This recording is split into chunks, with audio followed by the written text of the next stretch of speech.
House prices are a function of population growth, bank lending, and interest rates. Australia has experienced significant population growth over recent decades, which has coincided with rising property prices. More recently, regional areas such as Geelong and Ballarat have experienced significant property price growth as people migrate from the city to the more affordable regional towns. As a whole, property prices should continue to be supported by population growth, and whether we like it or not, Australia is going to become a more densely populated society. During the pandemic, bank lending rules were eased. This meant that borrowers had access to higher credit limits, which gave rise to higher property prices.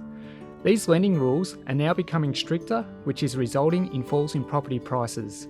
Many borrowers will find themselves in the difficult position of being unable to refinance their home loans under these stricter lending rules. This will cause forced property sales in some circumstances and fall in prices due to an oversupply of properties on the market to be sold.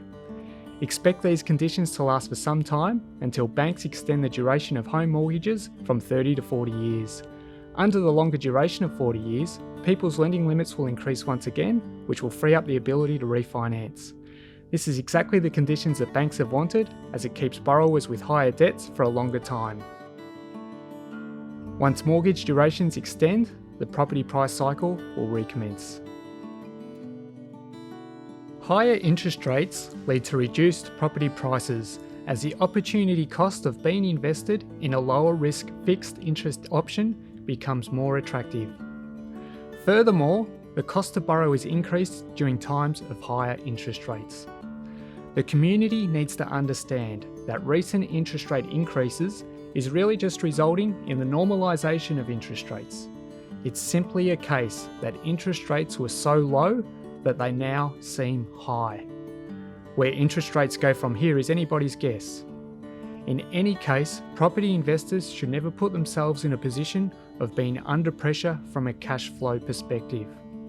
Unfortunately, many have found the seductiveness of low interest rates too much and have overcommitted debt obligations.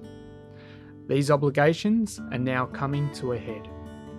In summary, property prices are going to be under pressure for at least the rest of this year.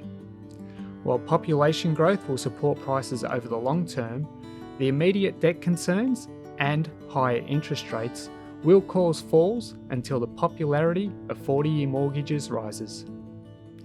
I hope you're all well, and please let me know if you wish to discuss anything further.